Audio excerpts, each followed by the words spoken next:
విద్యార్థులకు ఆగస్టు నెల నిజంగానే పండగ వాతావరణం తేబోతుంది. 2 నెలల కిందటే స్కూళ్లు, కాలేజీలు తెరుచుకున్నా అప్పుడే పెద్ద ఎత్తున సెలవులు రాబోతున్నాయి. ఆంధ్రప్రదేశ్, తెలంగాణ రాష్ట్రాల్లోని విద్యార్థులకు ఈ నెలలో వరుసగా హాలిడేస్ లభించబోతున్నాయి. పండగలు, వారాంతాలు కలిపి దాదాపు 10 నుంచి 12 రోజుల పాటు బడులకు విరామం లభించనుంది. దీనివల్ల ఆగస్టులో విద్యా సంస్థలు కేవలం 18 నుంచి 20 రోజులు మాత్రమే పనిచేసే అవకాశం కనిపిస్తోంది. ఇప్పటికే విద్యాశాఖ క్యాలెండర్ ప్రకారం సెలవుల జాబితా ఖరారైంది. ఆంధ్రప్రదేశ్ విద్యాశాఖ విడుదల చేసిన క్యాలెండర్ ఆధారంగా ఆగస్టులో 5 ఆదివారాలు వస్తున్నాయి. దీనికి తోడు 2వ శనివారం వివిధ పండుగ సెలవులు తోడయ్యాయి. ఆగస్టు 2వ తేదీన మొదటి ఆదివారం సాధారణ సెలవు ఉంది. ఆ తర్వాత ఆగస్టు 8న 2వ శనివారం, ఆగస్టు 9న ఆదివారం కావడంతో 2 రోజులు వరుసగా స్కూళ్లు మూతపడతాయి.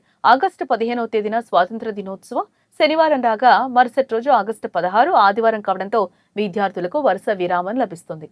ఇక తెలంగాణ విషయానికి వస్తే ప్రతి ఏటా బోనాల పండుగ మరుసటి రోజున ప్రభుత్వం స్థానిక సెలవునైతే ప్రకటిస్తుంది.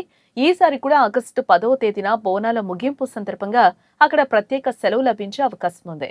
ఆంధ్రప్రదేశ్లో ఆగస్టు 21వ తేదీ శుక్రవారం వరలక్ష్మి వ్రతం పండుగ ఉంది. ఈ రోజున తెలుగు రాష్ట్రాల్లో విద్యా సంస్థలకు సెలవు అమలు కానుంది.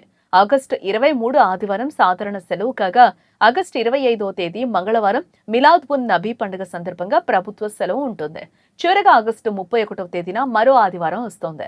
ఇలా నెల మొత్తంలో దాదాపుగా 1 వారానికి పైగా బడులు మూతపడనున్నాయి. ఆగస్టు నెలలో 31 రోజులు ఉన్నప్పటికీ కూడా కేవలం 3 వారాలు మాత్రమే తరగతులు సాగుతాయి. పండుగల వరుస ఆదివారాల కలయిక వల్ల విద్యార్థులకు ఈ నెల బాగా కలిసి రానుంది.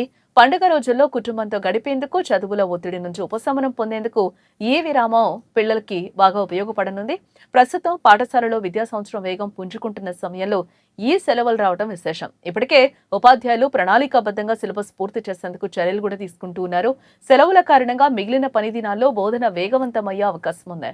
తెలుగు రాష్ట్రాల్లోని ప్రభుత్వ, ప్రైవేటు పాఠశాలలకు ఈ సెలవుల నియమాలు వర్తిస్తాయి. విద్యాశాఖ ముందస్తుగా ప్రకటించిన క్యాలెండర్ ప్రకారం ఈ హాలిడేస్ అమలు కానున్నాయి.